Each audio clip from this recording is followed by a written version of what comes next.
Bienvenidos a otro episodio del podcast de Migración.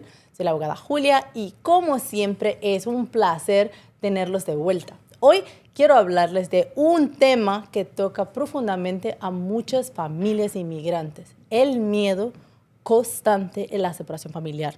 Muchos piensan que si un niño nace en los Estados Unidos, su ciudadanía aquí lo protege por completo. Pero, ¿qué pasa cuando ese niño crece sabiendo que sus padres son indocumentados y podrían ser detenidos o deportados en cualquier momento?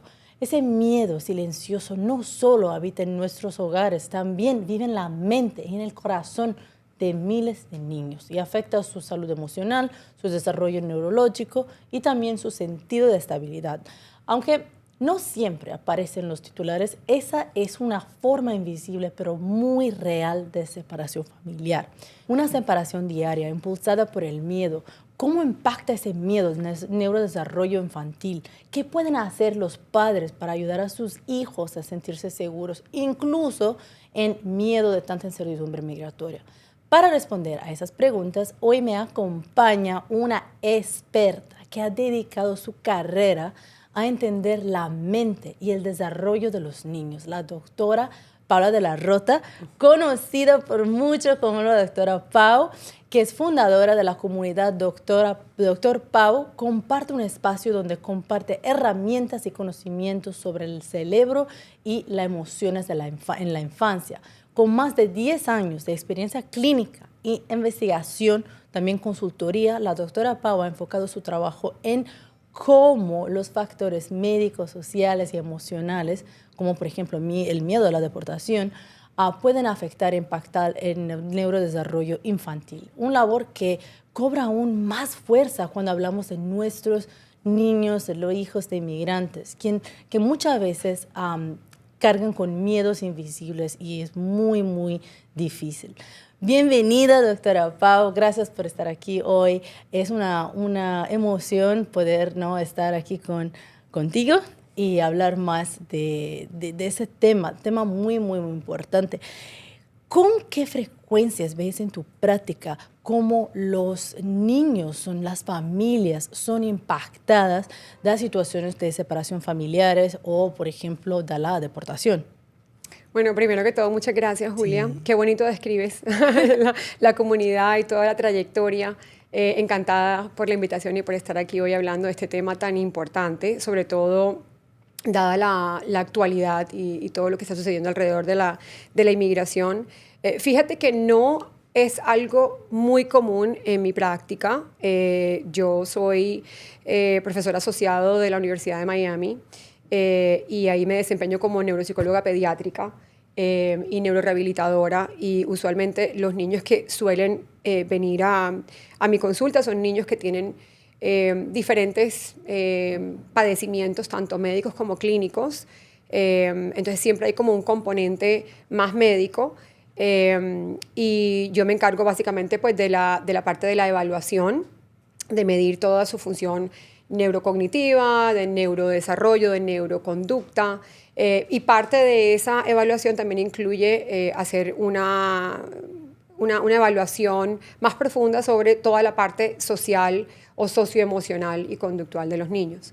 Entonces, hasta el momento, o por lo menos hasta muy reciente, no era algo de lo que nos preocupábamos, digamos, mucho dentro de Estados Unidos, pero creo que el momento en el que estamos viviendo a nivel migratorio sí ha incrementado algunas consultas relacionadas con cómo poder ayudar, cómo los padres pueden ayudar a sus hijos, padres buscando recursos, padres con miedo, padres buscando ayudas para evaluar a sus hijos por algún tipo de pérdida, es decir, o perdieron empleo o perdieron cobertura médica.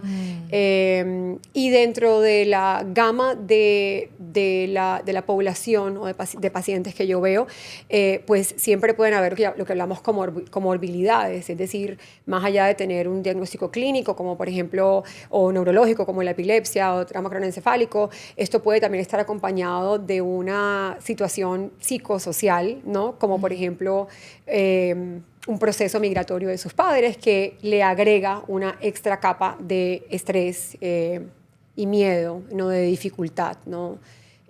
Al funcionamiento de los niños. ¿Y cómo funciona eso hablando de un desarrollo mental del cerebro del niño, de crecimiento? ¿Cómo funciona eso? ¿Cómo es que lo impacta?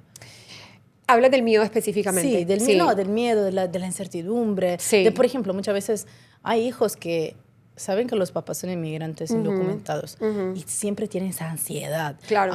Tienen como... También se ve un comportamiento que tienen. Afecta mucho. ¿Y cómo afecta el desarrollo exactamente? Claro, esa es una excelente pregunta y eso va a depender mucho de la edad del niño, ¿no? Okay. Y depende de la edad también porque afecta o puede afectar el desarrollo cerebral. Wow. Cuando nosotros hablamos de miedo o estrés, ¿no? Y de cómo el cuerpo y el cerebro humano afronta situaciones de estrés reales o percibidas. Okay. Hablamos de 3 maneras en las que como humanos podemos afrontar ese estrés. Una de ellas es peleando, lo que llamamos fight, ¿verdad? Es como nuestro eje de reacción al estrés. El HPA reacciona ante una situación que nos causa, que es desafiante o que nos causa un miedo o que nos hace sentir que estamos amenazados, ¿no? Entonces podemos reaccionar a través de la pelea, lo estoy traduciendo, ¿no? Del afrontar, ¿no? Esto podemos reaccionar a través de quedarnos congelados, paralizados, lo que llamamos el freeze response, o podemos reaccionar huyendo, lo que llamamos el flight. Entonces, dependiendo de cómo nuestro cuerpo, nuestro cerebro decida reaccionar, y obviamente la manera como decide reaccionar depende de muchos otros factores aprendidos, factores biológicos, factores en nuestro entorno, el nivel de ese miedo que vemos percibido versus lo que realmente está pasando. Vamos a ver diferentes maneras en que se puede afectar el cerebro, pero en términos generales, cuando hablamos de un miedo o una situación de estrés por periodos prolongados y sostenidos, lo que vemos es que se activa la secreción de una hormona que se llama el cortisol, que es la hormona del estrés, conocida como la hormona del estrés. Y ojo, no, con esto no quiero demonificar el cortisol, ¿no? Porque el cortisol también es importante para ciertos procesos biológicos, pero cuando lo vemos que inunda, exacto, haz de cuenta como que si nos cogiéramos el cerebro y lo metemos dentro de una piscina de cortisol, no, estamos luego como funcionando en niveles de estrés que son desbordados y que luego van a afectar directamente cómo nuestro cerebro se va desarrollando a nivel de nuestras neuronas, tanto en el crecimiento como en cómo se interlazan y se interconectan entre ellas mismas. ¿Y por qué esto es importante? Porque esto afecta funciones importantes en el desarrollo de los niños. Empecemos, por ejemplo, con el aprendizaje y la memoria. Entonces, vemos, por ejemplo, cómo el cortisol puede, o excesos incrementados de cortisol, puede llegar a ser perjudicial para el crecimiento de estas hormonas en la parte relacionada con la memoria y el aprendizaje, que es el hipocampo. O, por ejemplo, vemos cómo cuando vemos este nivel desbordado de cortisol en el lóbulo frontal, vemos cómo eso afecta a los niños con su atención, con su planeación, con las funciones ejecutivas que le permiten poder usar estrategias, poder resolver problemas, poder iniciar actividades. Y la parte frontal también es para reacciones como, pueden reaccionar de manera exagerada, sí, o comportamiento bastante fuerte, ¿no? Así es, porque vemos una falta o un efecto en la manera en que los niños se autorregulan, ¿verdad? Y pueden llegar a tener reacciones no proporcionadas o desproporcionadas para la situación que están viviendo. Y también obviamente vemos cómo el cortisol puede afectar partes importantes en toda la parte de la regulación emocional, como la amígdala, que nos hace obviamente pues tener reacciones mucho más fuertes, intensas. Wow, eso es muchísimo. Claro. Y eso es solamente por el estrés. Entonces, sí, por lo que escucho aquí es que mantener un ambiente, una situación calma, más tranquila, sin estrés, es muy importante en el desarrollo infantil.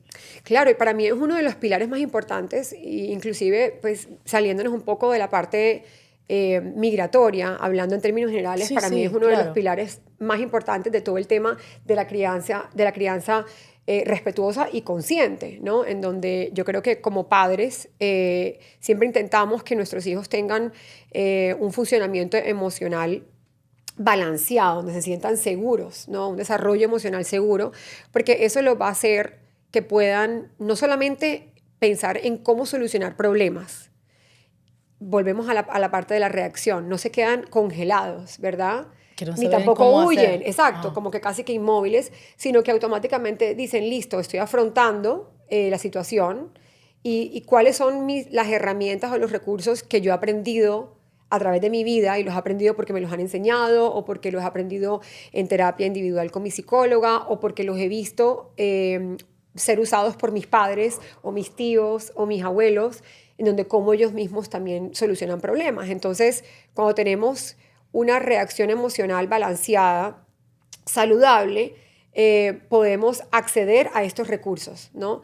Lo cual nos permite luego poder ser resilientes, ¿no? Y poder adaptarnos a las situaciones, ¿no? Lo que hablábamos de la teoría de Darwin, que justo en el carro estaba hablando con mi sobrina que me acompaña hoy, en donde le hablaba sobre la importancia de podernos adaptar, ¿no? A las situaciones y que eso como humanidad es lo que ha hecho que sobrevivan los más fuertes, ¿no? Pero no es porque sean más fuertes, sino porque se han podido y se han sabido poder adaptar y reinventar, ¿no? Y utilizar esos recursos para poder ser resilientes y poder sobrepasar y sobrellevar los desafíos.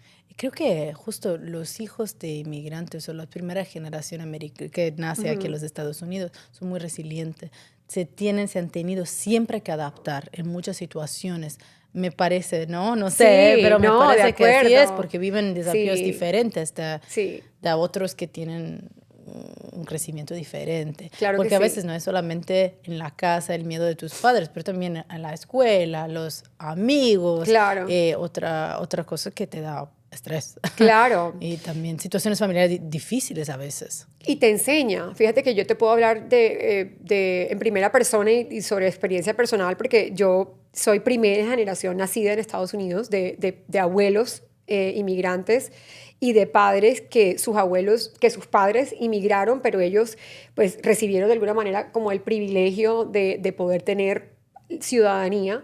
Entonces soy segunda generación con ciudadanía, pero primera generación nacida en Desde Estados aquí. Unidos, yo y todos mis hermanos. Y sin embargo, eso te deja muchas enseñanzas y también te deja muchos aprendizajes sobre los desafíos que enfrenta el niño inmigrante, ¿no? Desde el tema de tener que adaptarte a un lenguaje nuevo para muchos, hasta el tema de tener que vivir en un país con una dinámica completamente distinta. Justo, sí. Conceptos como el aculturamiento, como la aclimatización a la nueva cultura. Yo, pues, por ejemplo, tuve el privilegio para mí de criarme en Sudamérica, específicamente en Colombia, de donde son mis padres, en una isla que se llama San Andrés, que está en el Caribe. Y fíjate que he traído conmigo muchas enseñanzas, ¿no? de ese crecimiento, ese desarrollo que tuve bajo ciertos parámetros dentro de lo que llamamos la crianza en latina, ¿no? Pero también cuando llegué aquí afronté también muchas adversidades, ¿no? En cuanto a la adaptación. Claro. Entonces, no es solamente pensar en el hecho de lo que afrontan los niños inmigrantes al pensar en tener que irse, ¿no? Sino de lo que ya han afrontado, sobre todo aquellos que a lo mejor no han nacido aquí y que han venido desde muy pequeños o ya con un poco más de razón y de entendimiento, que se le han, digamos que sacado de sus países o han hecho una transición migratoria a Estados Unidos y que ahora enfrentan pues el miedo, ¿no? La De todo. agonía, el desasosiego, de no saber qué va a pasar con ellos y si van a tener que regresar quizás a un país que ya no es el que conocen. Sí, y veo que los papás muchas veces traen con ellos los hijos. A veces Sí, lo dejan al país, a su propio país con los papás, otros familiares, otras veces lo traen con ellos. Y creo que eso afecta, pero no sé, pero creo que eso afecta, sí, porque, por ejemplo, no crecer, aunque creces con tus abuelos, por ejemplo, pero Sí. no crecer con tus papás o Sí. con más, es difícil. O cruzar. Sí. Muchas veces muchos niños cruzan también al Claro. desierto, Claro. ¿sabes? Es difícil. ¿Cómo Claro. funciona en el desarrollo de un niño una situación así? ¿Cuáles son los síntomas que pueden, Claro. los síntomas o los comportamientos que se pueden ver en esas situaciones que le pueden afectar? Yo creo que toda situación de estrés que genere en un niño un sentimiento que pueda ser equivalente a la pérdida o a un cambio extremo, sobre todo el que conlleva la separación de un niño, como lo acabas de decir, de sus padres, porque totalmente de acuerdo contigo, no, los hijos tienen que crecer con sus padres y tienen que estar con sus padres, ese es el orden de la ley de la vida. Obviamente hay situaciones en las que Claro. pues eso no es posible por diferentes factores psicosociales, pero en el orden de las cosas el deber ser es que estén siempre con sus padres. Y hay abuelos o familiares que Claro. se lo cuidan como niños, Claro. como hijos, y no más que eso. Total, así Totalmente. así es. Pero nada hay y nada reemplaza el amor del padre y de una madre, e inclusive el cuidado de un padre y de una madre apto, obviamente. Hay situaciones en las que los padres tienen que tomar decisiones en el mejor interés de sus hijos, ¿no? Y obviamente quién soy yo para hablar ni juzgar. Y siento que en un padre apto, cuando toma esas decisiones, está pensando siempre en el porvenir y muchas veces tiene que medir en una balanza el riesgo versus el beneficio, ¿no? Y creo que es seguramente lo que muchas veces hacen aquellas personas que tienen que exponerse ellos mismos y también pues a sus hijos a situaciones adversas o de mucho estrés o de mucho riesgo. Y siempre, obviamente, me pongo a pensar mucho en que la situación que deben estar viviendo tiene que ser bastante difícil, ¿no? Para ellos poder inclusive tomar ese riesgo de hacer esa travesía.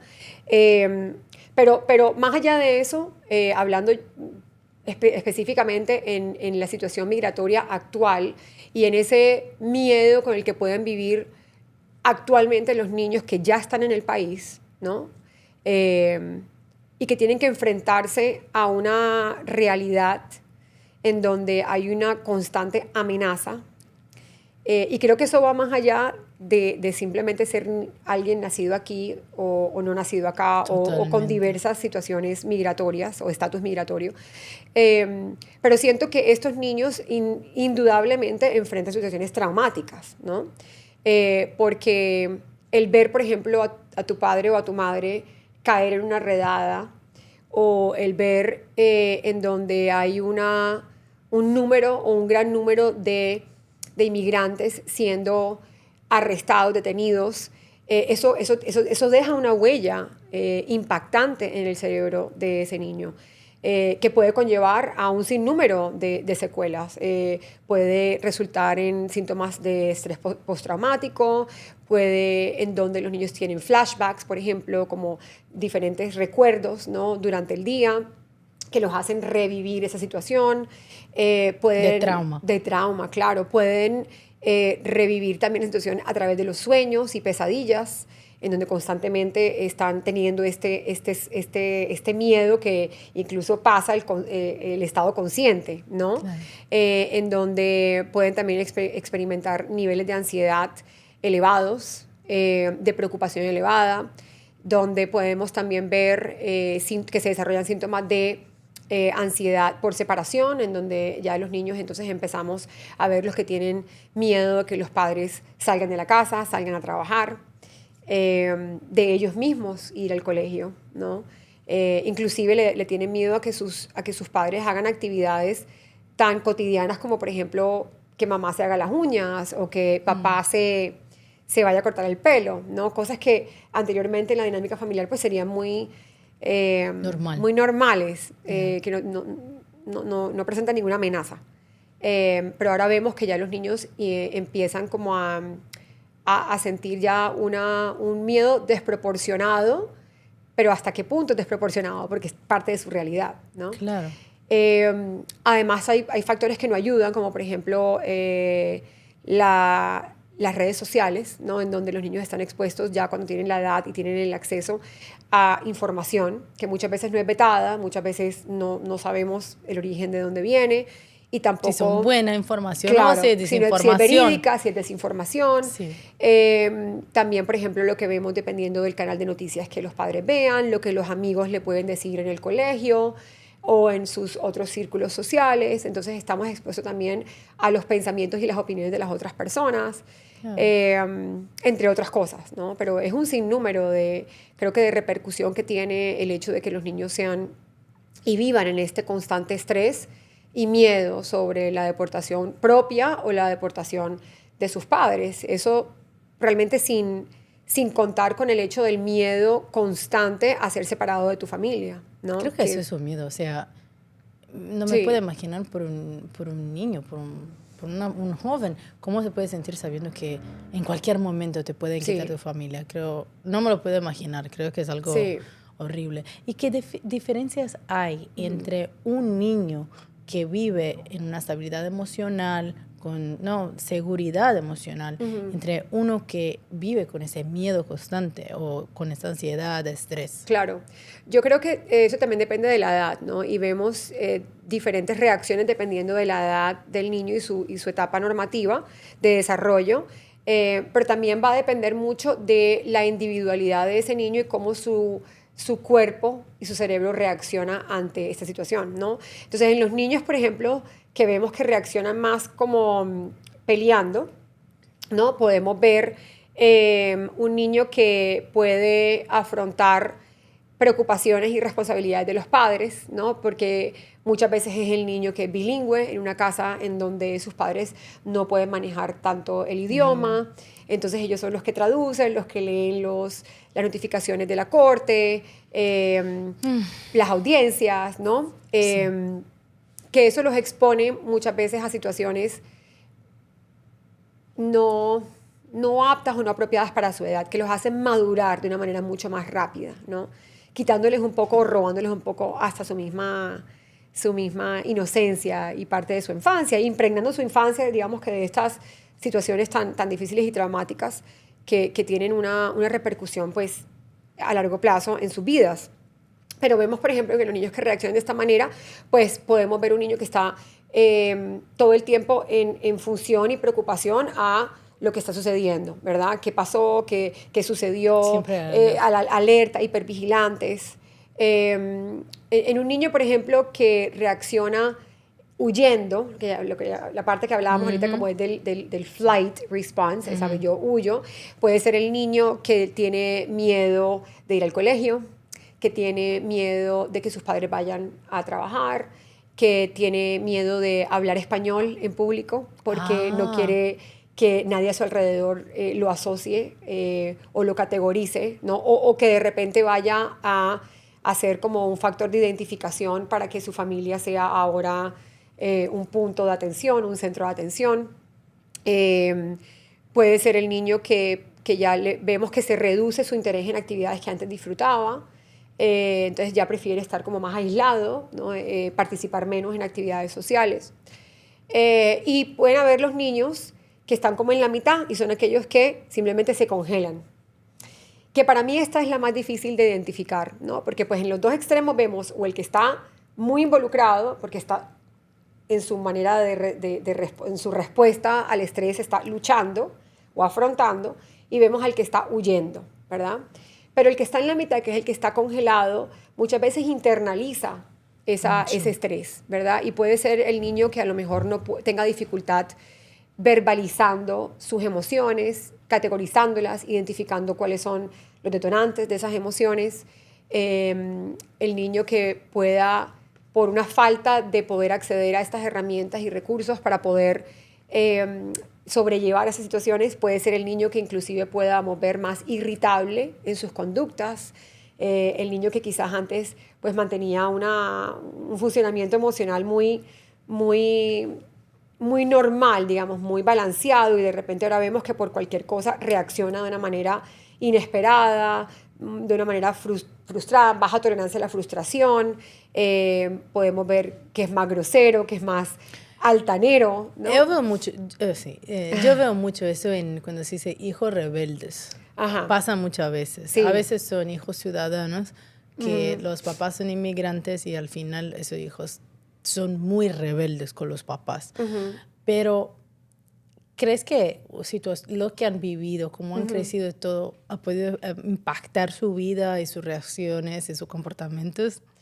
Claro, obviamente, sí. O sea, sin no duda, son solamente sin rebeldes, duda es que han alguna. vivido. No, y yo creo que la palabra rebelde tiene mucho trasfondo, porque usualmente la rebeldía es la inhabilidad de poder de una manera efectiva y saludable comunicar tu desacuerdo, ¿no? Tu diferencia de opinión, o de no poder autorregular tu respuesta a una situación que se presenta diferente a como tú esperas que fuese, ¿no? Entonces, cuando me encuentro o me enfrento a una situación en donde mis padres no hacen lo que yo quiero, o la situación no se me da como yo espero, ¿verdad? Entonces, siento que tengo que rebelarme, ¿no? Para poder hacer que mi voz sea escuchada, ¿no? Entonces, es cuando yo muchas veces le digo a los papás, hay que escuchar qué comunica el comportamiento, porque muchas veces la acción habla más que las palabras, y muchas veces no es congruente lo que el niño dice con lo que el niño hace, ¿no?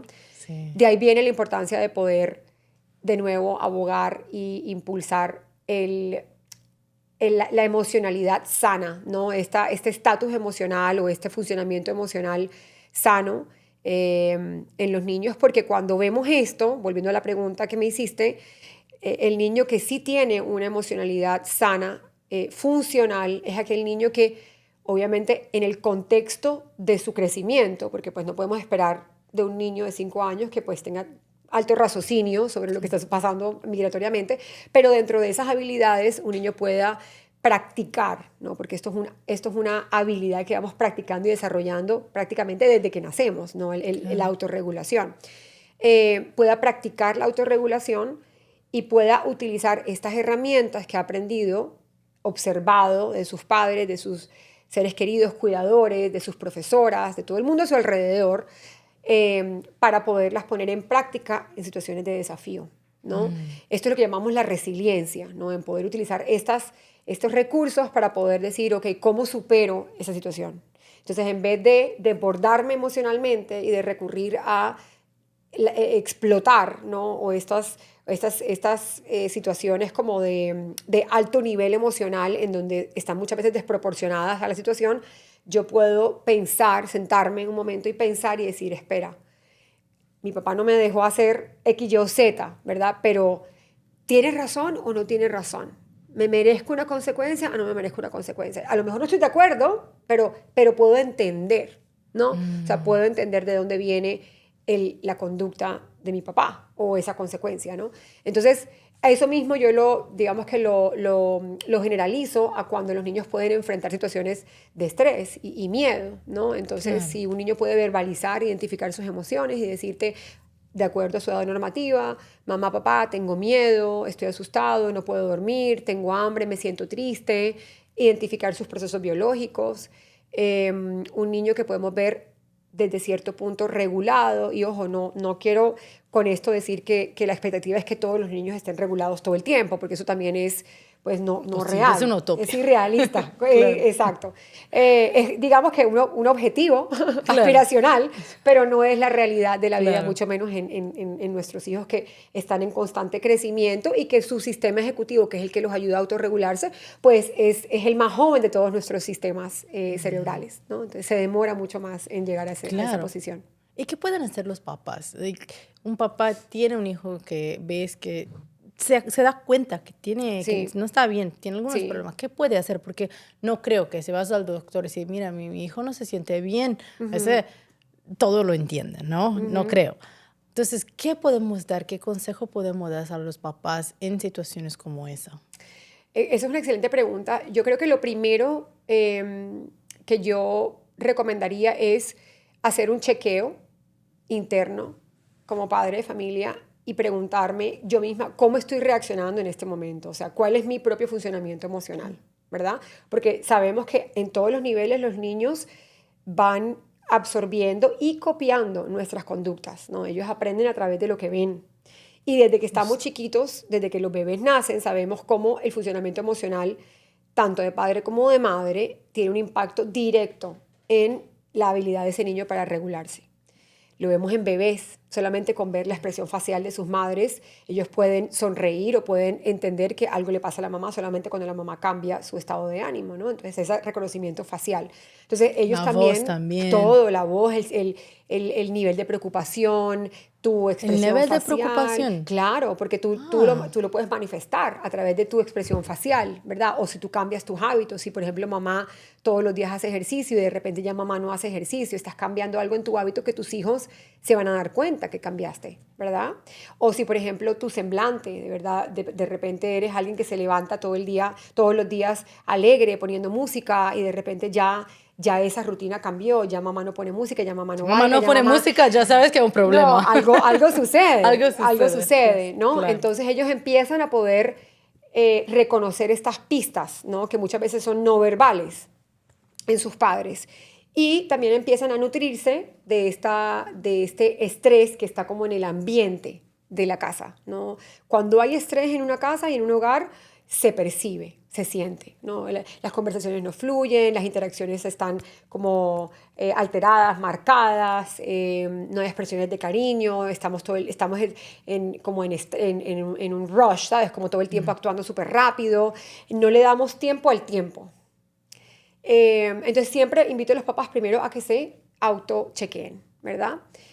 Luego de eso, siempre los invito a que se chequeen a sus hijos, es decir, tomar un espacio y tener un espacio durante el día. Y yo entiendo, obviamente, viviendo en este país, que muchas veces no tenemos tiempo ni para pensar. No, muchas veces papás trabajan claro, 2 trabajos, 3 trabajos todo el tiempo. Sí, que es imposible, pero no tiene que ser una cantidad de tiempo, sino la calidad del tiempo. Calidad. 5 minutos, 3 minutos en que yo se los dedique únicamente e interrumpidamente a mis hijos y les pregunte cómo están, cómo se sienten, qué pensaron hoy, algo que quieran compartir conmigo, hay algo que te pueda ayudar a resolver, aquí estoy, ¿no? Brindándoles un espacio donde ellos puedan también compartir y verbalizar sus emociones, sin esperar o sin tener un temor a ser juzgados, ¿no? Donde ellos puedan ser, ¿va? Ellos, ¿no?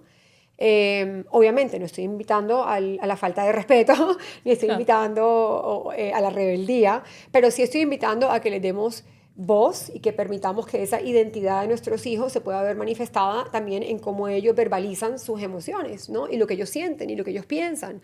Mamá, estoy de acuerdo con esto, o mamá, no estoy de acuerdo con aquello, o mamá, quisiera que esto no sucediera, o me siento de tal manera cuando esto sucede, ¿no? Y eso también viene de que los padres también sean transparentes con sus hijos, hasta el nivel en que sus hijos puedan tolerarlo, ¿no? Hay ciertas situaciones a nivel, yo diría que de procedimientos legales, ¿no? Que muchos niños, de acuerdo a su edad, pues no tienen que vivir ni tienen que estar involucrados, porque eso los hace también sentirse de una manera responsables para aquellos niños que tienen que cargar con esa responsabilidad, por ejemplo, del idioma, ¿no? Entonces, si yo no traduzco, ¿quién le enseña a mi mamá o quién le dice a mi mamá o a mi papá lo que está sucediendo en la corte, ¿no?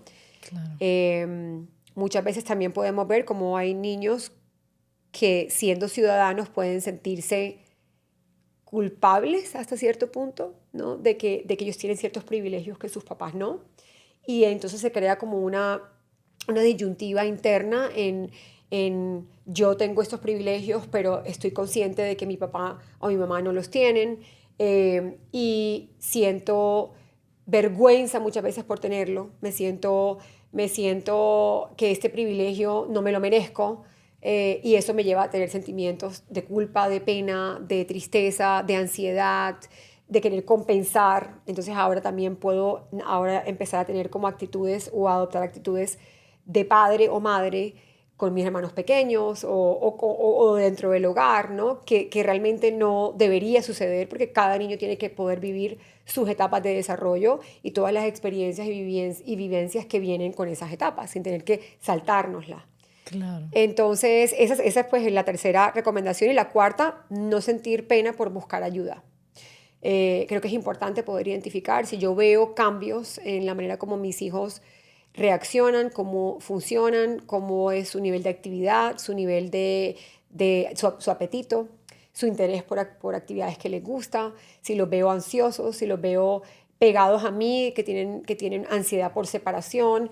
Creo que es importante buscar la ayuda necesaria a través de una intervención clínica psicológica para que tengan esa red de apoyo a través de personas terceras que están preparadas para poder brindarles pues toda esta ayuda y estos recursos a los que lo necesitan.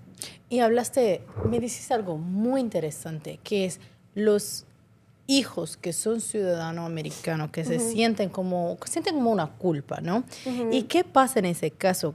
¿Qué tipo de conflictos emocionales pueden surgir en esos niños que viven entre dos mundos? Porque sí hay todo su mundo, que la parte que es latina, de la familia, de la cultura, de sus raíces, y después la otra parte que es la parte donde viven todos los días, van a la escuela, claro, y eso. Claro. Y lo acabas de describir de una manera bastante verídica. Es vivir en dos mundos, ¿no? El mundo donde yo soy parte de esta cultura porque nací aquí, aunque dentro de los mismos niños que nacieron aquí, me incluyo, ¿no? Seguimos siendo mucho más, o nos identificamos mucho más con la cultura latina, ¿no? Que con la anglo. Porque pues este país es un país de inmigrantes y es multicultural, dependiendo de dónde vivas además. Y además como latinos tenemos un abanico de diversidad en nuestra identificación cultural. Entonces, creo que estos niños viven, como lo describes, en dos mundos, en donde en un mundo son aceptados y ven una aceptación porque tengo un estatus migratorio en orden, ¿verdad? Pero al mismo tiempo llego a mi casa y me encuentro con la realidad de mi núcleo familiar, en donde esa no puede ser la realidad de mis papás o de mis primos o de mis tíos. Entonces, es como si tuviera que separarme dentro de dos mundos y vivo una disonancia cognitiva, ¿no? Que tengo ideas que están a los extremos, ¿no? Entonces, por un lado, pues me siento identificado con el país donde nací y con las leyes del país donde nací, y por el otro veo unas leyes que ahora están cambiando y que están no favoreciendo a mi núcleo familiar. Entonces, eso me puede hacer... núcleo familiar. Claro, imagínate, o sea, y hasta a mí mismo, porque dependiendo de la edad, pues como hablábamos ahorita, yo siempre abogo por la unión familiar y que los niños tienen que estar con sus padres. Entonces va a llegar un momento en que si los padres pues tienen que irse, y no por su decisión, sino son forzados a irse, los van, pues van a tener que muchas veces irse con ellos, ¿no? O sea, esa va a ser la secuela, ¿no? Claro. La consecuencia es que estos niños van a tener que ahora irse a otro país donde muchas veces ni siquiera han vivido, no lo conocen, no hablan el idioma, o sea, no tienen ni idea, o sea, no es su país, ¿no? Por un lado. Y si no van con ellos, con sus padres, entonces quedan bajo la tutela del Estado. Ah, claro. Que ahora, pues, conlleva a... Ese es otro tema, creo. Podemos hacer todo un podcast, un episodio sobre eso, justo, ¿no? Sí. En qué sucede con los niños que quedan bajo la tutela del Estado, cuáles son sus vivencias, sus procesos, Claro. cómo es el proceso que funciona cuando van a albergues de niños o a los orfanatos, en donde tienen que obviamente pasar de casa en casa, de tutores, de... foster parents, ¿no? Padres tutores, ¿no? O proveedores de cuidado temporales asignados por la corte. Entonces, estamos hablando de un universo completamente distinto de lo que es mi realidad. Entonces, de repente, hoy lunes, yo fui al colegio, vi matemáticas, ciencia, language arts, ¿no? Y regresé a mi casa y luego, pues, llegaron personas del gobierno y sacaron a mis papás de mi casa, y ahora, ¿qué hago yo? ¿Me voy con ellos? ¿No me quedo? Si es un niño de una edad, obviamente va a tener esta disyuntiva de yo no me quiero vivir a otro país, pero pues mi deber es obviamente estar con mis padres. Hay muchos niños que pues no se separan de sus padres y se terminarán yendo, como hay otros en los que si a sus padres... hacen el sacrificio, los padres, el sacrificio lo hacen permitirle de estar correcto, aquí. Y se quedan con un familiar, o inclusive no tienen la opción, Julia, en donde esta situación puede suceder en el trabajo de los padres, o manejando en el carro, o caminando, ¿no? Al salón de belleza. Y de repente sus hijos pues simplemente quedan, como te digo, a la deriva, y ya no hay ni siquiera la opción de los papás de poder llevárselo. Ya ahí la corte los acoge. ¿Y qué pasa en ese caso en el desarrollo de un niño o de un adolescente también que vive una situación de redada, que es, ¿no? Que vive, que es testigo de esa situación? ¿Qué Sí. pasa con ellos? Yo creo que vamos a ver exactamente lo mismo que hablábamos ahorita sobre el miedo, ¿no? O muy parecido. Es el tema, por ejemplo, de poder desarrollar síntomas de traumatismo, de estrés postraumático, lo que los hace revivir la situación que vivieron. Podemos ver también ansiedad por separación, en donde tenemos mucha dificultad poder separarnos de nuestros padres, y eso nos afecta nuestro funcionamiento diario, nuestro funcionamiento social, nuestro aprendizaje. Si no queremos ir al colegio, eso afecta también cómo nos va académicamente. Pero también obviamente crea una tensión en el niño, y yo creo que también le deja una marca y una secuela emocional de por vida, ¿no? Porque es un trauma el que están viviendo. Creo que también es importante, eso no sé, esa es mi idea. Sí. A mí me fascinan mucho esos temas porque creo que es muy importante. Sí. Y creo que muchas veces es importante tratar esas situaciones, Sí. enfrentarla ahora, porque si no se va a seguir con un trauma generacional Sí. que se trae, que sigue, y eso es Correcto. algo que es muy, Sí. muy importante. Y a veces depende de los papás, son los papás primeros que tienen que hacer ese Sí. trabajo, porque es un trabajo. Es un trabajo, sí.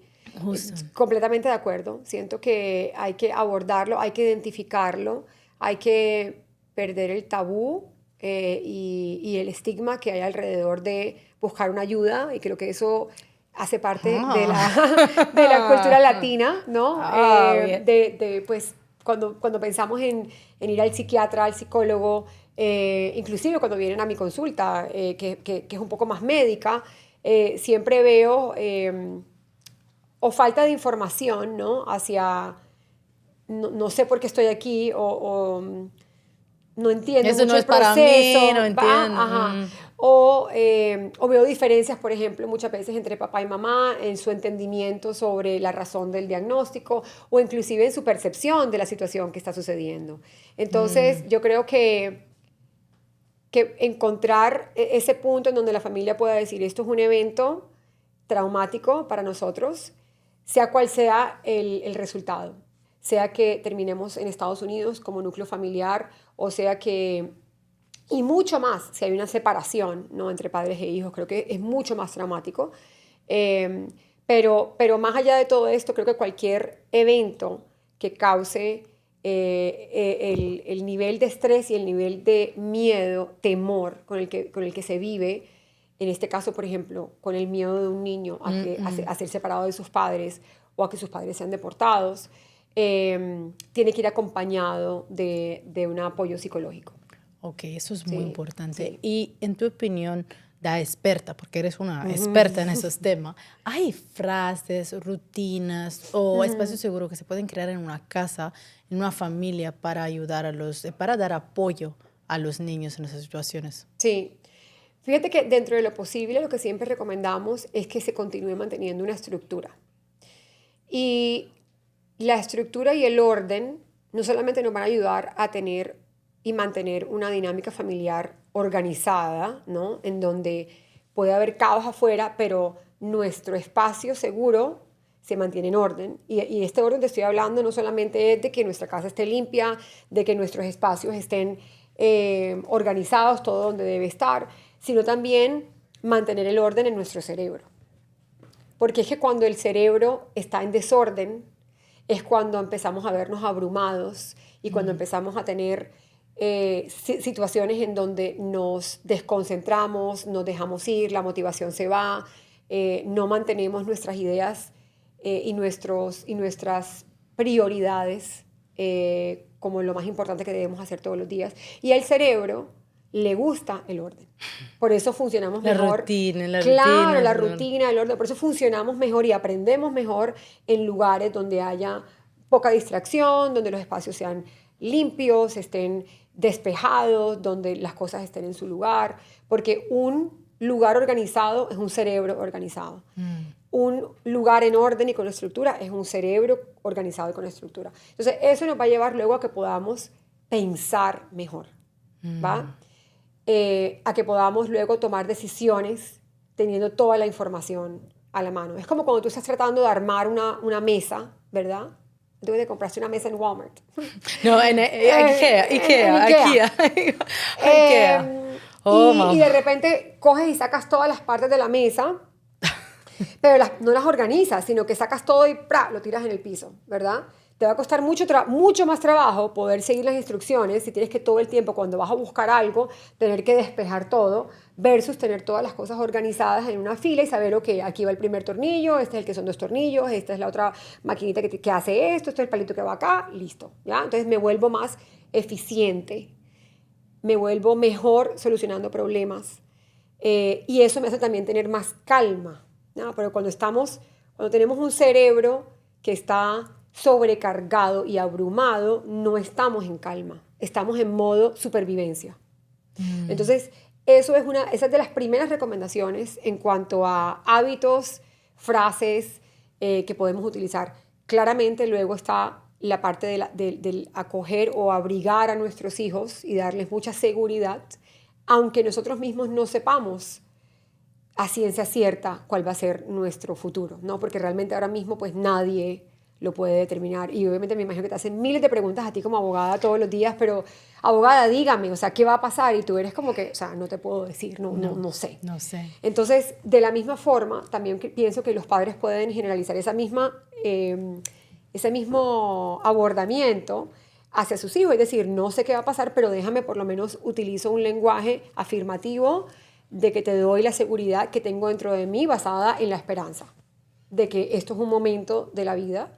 Esperamos muchos, millones, esperamos que no sea el de siempre, pero es el que estamos viviendo desafortunadamente hoy, el día de hoy. Wow. Entonces, ¿cuál es el consejo que tienes para las familias en esas situaciones? Familias que están separadas o familias que se encuentran en esa situación, o hijos que tienen residencia, ciudadanía porque nacieron aquí, pero los papás son indocumentados.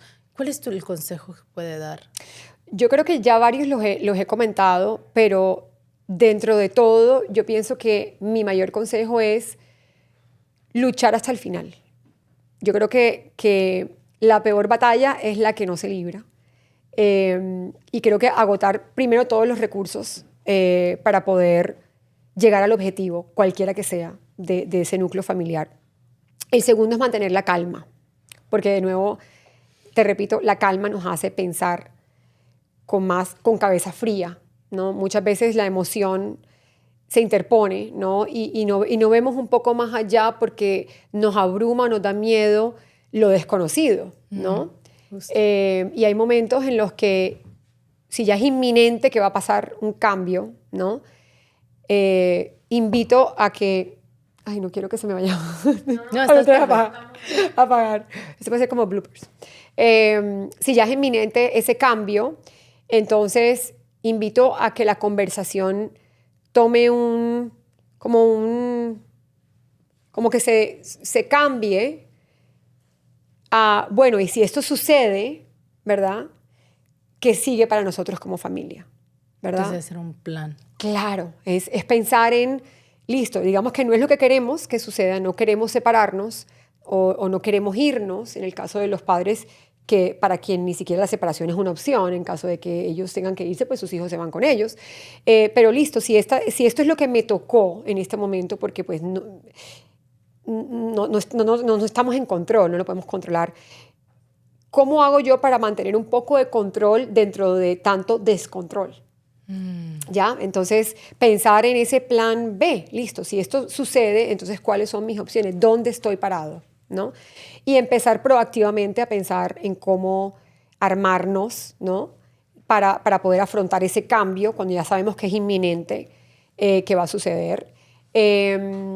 También mi consejo es que siempre se busque la unión familiar. Obviamente cada casa es un mundo y cada familia pues toma decisiones con base en sus necesidades y en su contexto, pero yo siempre abogo por la unión familiar, ¿no? Y porque pienso que pues juntos somos más fuertes, ¿no? Sí. Y los hijos tienen que estar con sus padres, ¿no? Donde quiera cuando es posible. Cuando es posible y donde quiera que sus padres estén. Entonces, ese es el consejo. Y el último consejo es, hay redes de apoyo, hay organizaciones que brindan apoyo para las personas que están fuera de estatus o en un proceso migratorio que ahora mismo se ve afectado o amenazado, donde se pueden apoyar, redes de apoyo que apoyan tanto a los adultos que están experimentando también ellos mismos ansiedad, depresión, estrés, para que puedan acceder a ciertos recursos y beneficios. NAMI Foundation es una de ellas. También están la sociedad, no, sociedad no es la palabra, es como the Catholic Charities, la empresa de caridad católica. Podemos poner la información de eso aquí en los títulos, o sea, aquí en el programa también, en el episodio, así que lo vamos a tener, porque creo que esas resources que son gratis, que puedan ayudar a las personas, van a ser bien importantes. Claro, absolutamente. Esa es como la organización sin ánimo de lucro de las donaciones católicas o la caridad católica, donde también hay diferentes tipos de programas que ayudan desde apoyo en clínicas comunitarias hasta acceso a diferentes recursos, tanto para padres como para niños. Para los niños que tengan el privilegio y tengan el beneficio de tener cobertura pues, médica a través de los seguros, ciertos seguros ofrecen también cierta cantidad de unidades que cubren la salud mental, entonces aprovecharlas lo máximo posible, hacer cita con un psicólogo clínico o un psicólogo pediátrico, pedirle al pediatra o a su doctor de cabecera que les haga el referido, y de esa manera poder actuar de una manera proactiva antes de que esos primeros síntomas que podemos experimentar o ver que nuestros hijos están experimentando se crezcan y se vuelvan ya luego como en una bola de nieve mucho más difícil de manejar, empezar pues a tener este apoyo que va a llevarlos de la mano y los va a ayudar a poder afrontar este desafío. Wow. Yo creo que eso fue algo súper poderoso, doctora Pau. Muchas gracias. Hoy lo que aprendemos hoy es muy importante y no siempre tener situaciones así como de papeles o que puede dar seguridad o puede ayudar. Creo que muchas veces la cosa más importante es de dar atención a los niños, porque aunque a veces han nacido aquí, también cargan con la incertidumbre, con el dolor de un sistema migratorio que honestamente no siempre cuida a sus familias. Pero también aprendimos algo poderoso, que es entender lo que sienten los hijos. Es el primer paso para protegerlos y de verdad para estar allá al lado, para respaldarlos y apoyarlo en su desarrollo. Entonces, muchas gracias por acompañarnos hoy, doctora Pau. Fue un episodio increíble. Gracias por compartir con nosotros y con tanto corazón y claridad esa información. Si quieren seguir aprendiendo con la doctora Pau, la pueden seguir en Instagram y TikTok como Dr. Pau Comparte o visitar su comunidad en línea drpaucomparte.com. Recuerde también que en ese podcast no solo compartimos información, compartimos esperanza y también herramientas para la comunidad inmigrante aquí en los Estados Unidos, que tiene que saber que aún sin papeles sí tienes derechos. Si conoce a alguien que podría beneficiar de esa información, también compártelo, porque nunca sabes a quién podría ayudar. Entonces recuerden también de suscribirse a el podcast de inmigración, que lo pueden encontrar en Spotify, Apple Podcast y en nuestro canal de YouTube Abogada Julia, donde publicamos un nuevo video y un nuevo episodio cada 2 viernes del podcast de inmigración. Entonces, hasta la próxima. Gracias, doctora Pau. Gracias a ti por la invitación y por este espacio.